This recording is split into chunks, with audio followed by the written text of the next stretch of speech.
A paz para todos. Que bom que estamos juntos aqui. Eu, particularmente, tenho sido muito edificada. E, assim como o Sérgio, quero compartilhar assim, o que Deus tratou comigo desde o primeiro dia que eu ouvi o tema, né? E queria começar só trazendo à mente aquilo que foi falado até o momento. O tema central foi para a liberdade que Cristo nos libertou, Gálatas 5:1. Falamos um pouco sobre liberdade mais, liberdade limitada pelo amor. Livres para quê? Hoje a gente vai falar sobre aceitação, acolhimento, quem é você, e ainda teremos 2 outros momentos, no dia 26 de julho, que é amanhã, mesmo horário, 20 horas, e no dia 3 de agosto, vamos dar continuidade só que às 18 horas, tá? E depois, todo o material que foi compartilhado, as experiências, os testemunhos, a vida tal qual como ela é, né? Não aquela vida romântica, né? Vai estar no canal, tem um canal no YouTube, Grupo Nil Selva, ou pode acessar pelo site também, que é Grupo Nil Selva também, tá bom? Dito isso, vamos lá. O que chamou minha atenção nessa semana toda, tá? Nós ouvimos que a liberdade, ela está calçada, alicerçada no amor. Mas a natureza humana, ela não é capaz de amar, porque nós somos falíveis. Nós somos movidos por circunstâncias ou por emoções. E Deus, na sua misericórdia, sabendo disso, nos disponibilizou a natureza dele para nos ajudar nessa jornada desafiadora de amar. Gente, amar quem a gente ama, os nossos, os familiares, quem a gente aprova, é fácil. Agora, amar aquele que está todo quebrado, difícil, cujas atitudes são reprováveis, ou até que causa estranheza em nós, né? Aí a gente precisa do Espírito Santo de Deus. Aí a gente precisa da natureza de Deus. Então, num primeiro momento, eu queria contextualizar, explicar o quão importante é a gente depender do Espírito Santo de Deus para isso, né? Então, contextualizando, coloquei alguns versos aqui. Pedro, você pode ler para mim, por favor? Então formou o Senhor Deus ao homem do pó da terra, ele soprou nas narinas o fôlego de vida, e o homem passou a ser alma vivente. Em seguida, o outro, né? Sim. Então, 1 Tessalonicenses 5:23.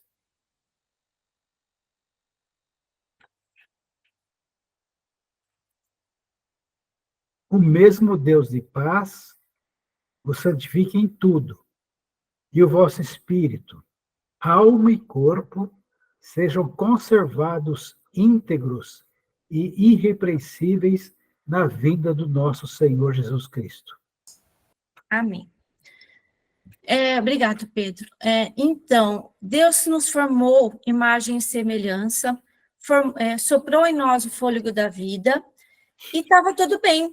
Havia um relacionamento direto com Deus lá no Jardim do Éden. Deus descia toda tarde para conversar com o homem. Esse relacionamento era íntimo, sincero, não havia problema nenhum. Até que algo aconteceu.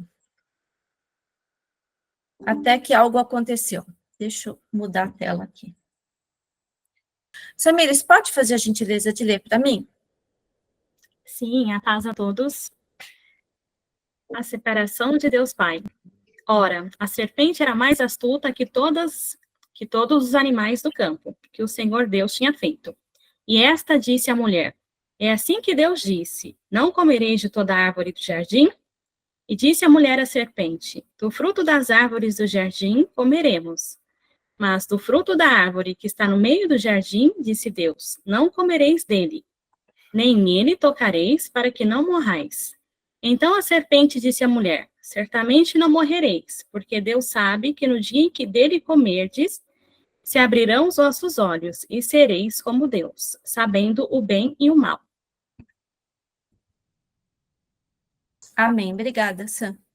Gente, a primeira coisa é que o inimigo das nossas vidas sempre vai se apresentar de uma maneira enganosa. não vai se apresentar declarando ser mal ou apresentando algo mal, mas sempre de uma maneira que atraia o homem, mas o objetivo dele é matar, roubar e destruir, né?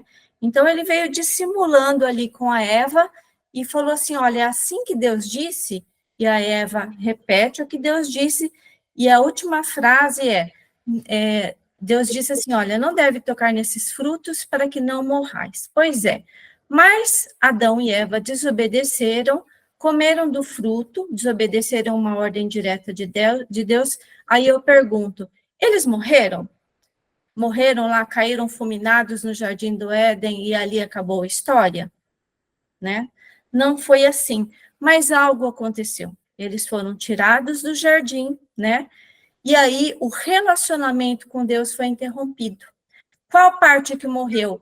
Lembre-se no versículo anterior, que a gente viu que o homem era feito de espírito, alma e corpo. O homem continuou vivendo corpo, alma, mas esta parte que permitia um relacionamento direto com Deus, morreu. Então, e agora? Como é que nós nos reconciliamos com Deus? Como é que nós temos um canal direto com Deus? Como é que eu falo com meu Deus Pai? Eu preciso novamente ter esse canal dentro de mim. E aí Deus mesmo é que promoveu essa reconciliação com a gente, né? Em Romanos 10, 9 e 10, se você confessar com a sua boca que Jesus é o Senhor e crer em seu coração que Deus o ressuscitou dentre os mortos, você será salvo. Pois com o coração se crê para a justiça e com a boca se confessa para a salvação. Parafraseando em termos mais práticos, seria o seguinte, né? Todo pecado, toda maldade necessita de uma resposta, né? E Deus, em sua infinita misericórdia, deu uma resposta para o pecado. Permitiu que o seu filho amado se fizesse pecado no meu lugar, que sou pecadora, para tratar do pecado. Jesus morreu, desceu à mansão dos mortos e ressuscitou. Isso quer dizer o seguinte, que se eu confessar que Jesus é o Senhor, eu aceitá-lo como Senhor, no meu coração crer que ele fez isso para que eu fosse salvo, né, do pecado, e eu morrer a minha vida, que eu estou no comando, junto com ele, eu vou ressuscitar uma nova vida com Cristo Jesus. E eu vou passar a andar nessa nova vida. Eu vou passar o controle da minha vida para o Senhor Jesus. O Espírito Santo vai ser vivificado no meu coração e vai me permitir acesso. A minha história foi o seguinte, eu vim de uma situação difícil, né, quando era solteira, e uma amiga minha insistiu muito comigo para ouvir a palavra de Deus. E eu fui constrangida, né, para ir. Mas quando eu cheguei lá e eu ouvi a palavra de Deus, eu falei assim, Senhor, eu já estou sofrendo tanto, então eu quero sofrer com algum propósito, eu quero crer nisso tudo que eu estou ouvindo e quero ver se é verdade. Eu vou fazer as coisas do seu jeito agora, e não mais do meu. E a partir daqui não aconteceu nada, né? Não teve fogos, não teve nada assim de extraordinário. Mas eu comecei a me aproximar de Deus e colocar em prática tudo aquilo que eu estava aprendendo a respeito dele e da palavra. Não dá, gente, para receber o Espírito Santo e não receber a pessoa de Jesus, não receber a pessoa de Deus, não receber a própria natureza do Espírito Santo. E a partir desse momento, estou nessa jornada, estou em formação, não sou santa e perfeita, mas Deus tem feito grandes coisas, não só na minha vida, mas na vida dos meus familiares. E Deus me conceda a graça de permanecer nessa jornada até que a imagem dele seja refletida em mim. Então, aceite este plano, né, na sua vida. Acolha-se no estado em que você estiver agora. Aceite esse plano, porque é um plano perfeito que Deus tem para nós.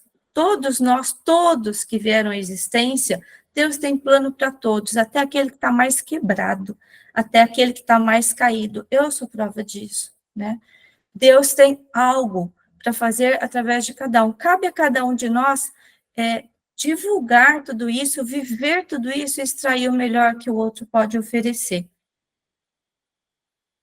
Aqui eu coloquei alguns milagres de Jesus para ilustrar o seguinte, né? Não vou ler agora, mas quando as pessoas cruzaram o caminho de Jesus, e Jesus curou, fez muitos milagres, ele não falou assim, olha, gente, deixa eu ver o seu currículo, para ver se você é bom, se você é mau, qual que é o histórico da sua vida, se você merece receber minha atenção, se você merece o milagre, não. Não, Deus aceitou as pessoas que cruzaram o caminho dele, no estado em que estavam, e ele acolheu. E a partir desse evento, desse marco, algo aconteceu na vida dessas pessoas. E elas passaram, então, a andar com quem verdadeiramente se importavam com elas, né? E aí eu vejo como é importante, eu me imaginei assim, né? Às vezes eu tinha dificuldade, chegava num lugar, olhava para uma pessoa e, nossa, já julgava, né? Já reprovava, já julgava. E eu pensei assim, meu Deus, é um potencial irmão ou irmã em Cristo. Quanto talento deve estar enterrado aí dentro? E aí eu comecei a orar, pedindo que Deus me fizesse ter um primeiro contato onde eu pudesse expressá-lo de alguma maneira, ainda que fosse com uma oração silenciosa, com um olhar acolhedor, com um sorriso. E, gente, funciona muito, vale muito a pena, de verdade mesmo. E aí eu pensei assim, se eu chegasse num lugar estranho, eu não conhecesse ninguém, eu gostaria de ser acolhida. Né, gostaria de ser acolhida. E aí, nesse travar de relacionamento, muitas coisas podem acontecer. Deus pode se mover através de cada um de nós em direção um ao outro. Assim como Deus moveu alguém para conhecê-lo. Não sei se aqui, nesse fórum aí de mais de 40 pessoas, veio o anjo Gabriel anunciar Jesus, né? Eu penso que não. Penso que Deus usou um vaso qualquer aí da vida para te alcançar. Você não caiu aqui de paraquedas. Deus tem plano para você. Deus te arregimentou, te escolheu, assim como foi comigo, né? E assim será com aquele estranho que a gente olha meio assim, de soslaio, né? Então, nós temos que fazer isso cair por terra.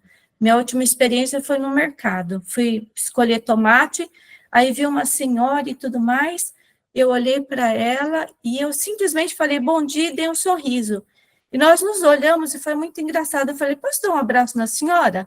Ela falou assim, mas foi muito engraçado, foi uma cena apoteótica de novela, eu não conheço, tá? Não conheço. Mas nós nos abraçamos e ela falou assim, é o abraço de Jesus. Nós nos reconhecemos. Foi uma coisa, assim, muito gostosa, né? E isso quem promove é a Elaine, absolutamente pobre da Elaine, é o Espírito Santo de Deus, né? Então, vale a pena. E aí, como desenvolver tudo isso, né? Nós comentamos que, como o Sérgio comentou, o Sérgio ainda está na rasante, né? Eu tenho dia que só Jesus na causa, né? Então, nós precisamos desenvolver a nossa salvação. E aí, gente, não tem mágica, não, tá bom? Não tem. Assim como a gente intencionalmente faz as coisas que nós somos obrigados a fazer, sob algum prejuízo, como ir trabalhar, estudar, atender uma consulta médica, alguma coisa, intencionalmente, eu preciso acreditar nisso tudo, ir em direção a Deus. Aí, você desenvolve a sua salvação e Deus se revela para você. É assim que é. Então, seja gentil com você mesmo. Passe 5 minutos na presença de Deus, né? Não coloca a régua lá em cima porque você vai se sentir traída, você vai trair você mesmo. Mas gaste tempo sem sentir nada. Deus não é um Deus de emoção, inicialmente. Ele é um Deus de ação. Aí as coisas vão acontecendo espontaneamente, sem sequer que você sinta ou perceba. Porque assim Deus trabalha, espontaneamente. Mas o primeiro passo é nosso.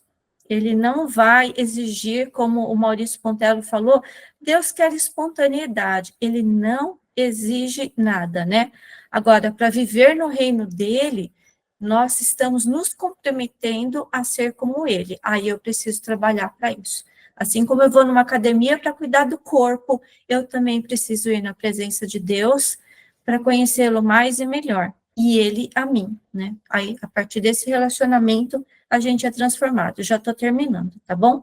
Como a gente faz isso? As boas práticas são as mais conhecidas, né? Lendo a palavra, orando, servindo ao próximo, estando num ajuntamento santo, né? Mateus 18, 20 diz assim, que quando 2 ou mais estão reunidos em nome do Senhor, ele está lá no nosso meio. Então, você pode buscar Deus sozinho? Pode, mas você vai se beneficiar muito mais num ajuntamento. Por quê? Diversidade, gente. Deus não fez 7 bilhões de pessoas diferentes para que a gente andássemos separado. Na diversidade, há muita riqueza. Os grandes milagres aconteceram nos ajuntamentos. No dia de Pentecostes, quem estava lá foi batizado no Espírito Santo. Quem não estava, acredito que foi batizado? Acredito, em algum momento no decorrer da vida, né?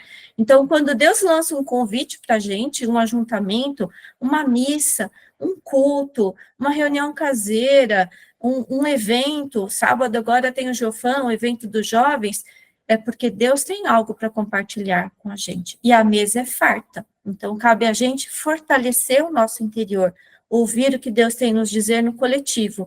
E aí, o que eu busquei no individual, eu vou poder oferecer no coletivo, nesse ajuntamento santo.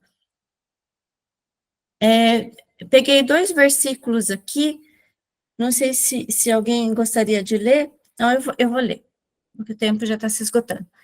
Quem me ouvir viverá em segurança e estará tranquilo, sem temer nenhum mal, né? Os problemas vão continuar até que Jesus volte, mas o Espírito Santo vai nos dar as ferramentas necessárias para enfrentá-los.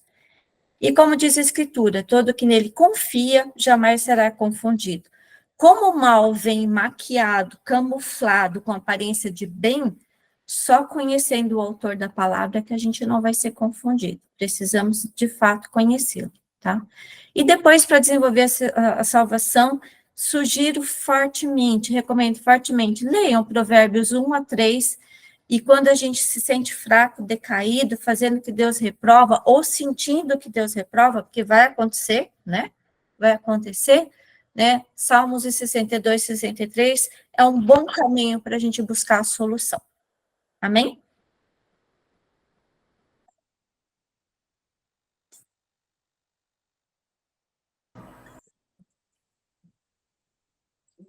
Ok. Eu sou a Eliane, irmã da Elaine, para quem não sabe. Qualquer semelhança, mera coincidência, mas a imagem e semelhança de Deus também, né? Enquanto eu abro aqui a minha apresentação e vai dar certo, eu quero que vocês pensem com sinceridade quem é você. Então, vamos lá. Quem é você? Who are you? Aqui está em inglês. Deixa eu contar uma historinha bem rápida, eu vou tentar resumir, tá? Achei, assim, pertinente. O que eu senti todo esse tempo, e eu acho que pesa muito, é a questão de onde estamos, e isso é decisivo. Então, a historinha conta assim, é uma parábola muito usada para se levantar. Era uma vez, once upon a time, um fazendeiro, e ele encontrou um filhote de águia quando ele foi caminhar no campo. E esse filhote de águia, empenadinho, vulnerável, mas filhote de águia, ele trouxe para o galinheiro e ali deixou que essa ave crescesse como uma galinha no galinheiro, comendo a ração, bebendo a água naquele ambiente. Passaram-se 5 anos, estou resumindo, veio um naturalista visitar esse fazendeiro. E o naturalista, vendo os animais da fazenda, vendo a beleza de tudo, no galinheiro ele bateu os olhos e falou, mas essa ave não é uma galinha. Aí o fazendeiro falou, era uma águia, mas agora é uma galinha. Aí o naturalista olhou, não, é uma águia. Peraí. O naturalista pôs a ave no braço e instigou a ave para ela voar. Você é uma águia, você não é uma galinha, voa. E impulsionou A águia saltou do braço, vendo as galinhas, foi para o chão e começou a ciscar naturalmente. O fazendeiro, tá vendo? Não te falei agora, é uma galinha. Não desistindo, o naturalista pegou novamente a ave, subiu no teto do celeiro, num lugar mais alto, e trabalhou com a ave. Você é uma águia, você é a rainha das aves, você foi criada para alcançar os céus dos céus, nos lugares mais altos. Voa, voa, você tem 3 metros de envergadura de asa. Impulsionou a ave, se atrapalhou, puf, caiu no chão, ficou lá no meio das galinhas. E o fazendeiro, e agora? Vamos desistir? Não, não vou desistir. No dia seguinte, o naturalista foi com o fazendeiro, levou a ave e foi num lugar muito alto, no cume de uma montanha, e ficou ali com aquela ave, com a águia. E falou, preparou a águia para ela saltar. E ela estava amedrontada, estava inquieta e estava insegura, bastante insegura. Aí o naturalista virou a cabeça da águia em direção ao sol, nos raios do sol, na luz do sol, e ali ela viu aquele horizonte e como que por instinto ela gritou e saltou e começou a voar e alcançar as alturas. Viu? Eu não disse? Dentro dessa criatura bate um coração, e é um coração de águia, criada para ser a rainha dos céus.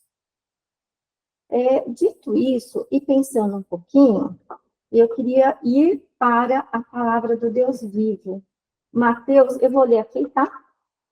Deixa eu ver o tempinho. Mateus 4, 2, 3 diz assim: Jesus, assim que ele foi batizado pelo Espírito Santo, ele foi levado pelo Espírito Santo ao deserto, fez um jejum de 40 dias e 40 noites, e o inimigo estava lá e conversou com Jesus. Se você é filho de Deus, transforma essas pedras em pães. E onde é que está o pecado? Onde que está o problema? O que tem, não tem nada mais legítimo do que Jesus transformar os pães, as pedras em pães, para ele matar a fome. Mas o que estava em jogo nessa situação? Na verdade, a legitimidade. Ele havia acabado de ouvir: você é o meu filho amado. E ele estava sendo confrontado na identidade. Confrontado quem ele era e não no poder do que ele poderia fazer. Então, o nosso lugar, onde é? Quem é você? Não nos esqueçamos disso. Eu acabei de ouvir agora no começo, né, o Floresval dando a partilha de que ele ouviu na casa do irmão: Jesus te ama. Isso não é um jargão. Você é o meu filho amado. Eu hoje te gerei. Deste lugar que nós estamos agora, deixa eu mudar aqui o meu slide, eu me lembrei do que Kennedy Reagan falou e eu quero que a gente relembre também. Resumindo, tá? Eu sou o que a Bíblia diz que eu sou, eu tenho o que a Bíblia diz que eu tenho, eu posso o que a Bíblia diz que eu posso fazer. Quem é a Bíblia? São as declarações, as promessas, a palavra do Deus vivo. É o verbo que se fez carne. São as declarações que nós temos ao nosso respeito. E isso não tem a ver com circunstâncias, com emoções, com currículo, com dons, com manifestação de dons. Tem a ver no que Deus disse ao meu respeito, ao seu respeito. E é deste lugar que nós vamos caminhar. Então, se for pensar como Jesus foi confrontado, como você é o filho de Deus amado e está nessa situação, está nessa escassez, está passando fome, está passando por um período, está no deserto aqui comigo. Não são as circunstâncias que determinam isso, tá? Então, nos lembremos disso. Você é meu filho amado. E aí eu fui anotando tudo aquilo que me veio, que nós sabemos aqui como povo, né, que a igreja sabe, várias promessas. Não vou listar todas por causa do tempo, mas olha, Você, agora eu vou mudar para you. Você é nova criatura, criado em verdadeira justiça e santidade, filha do Deus vivo, herdeiro de Deus, co-herdeiro de Cristo, justiça de Deus em Cristo Jesus, abençoado, olha que lindo, em todas as coisas, e onde coloco a mão, a prosperidade, porque ouço e obedeço o Senhor. E assim é uma jornada de uma vida inteira, onde Deus nos faz como uma obra-prima. Eu lembro até de uma historinha lá do Padre Douglas, infelizmente não posso contar, mas é linda. Você é uma obra-prima em construção. Nós somos obra-prima.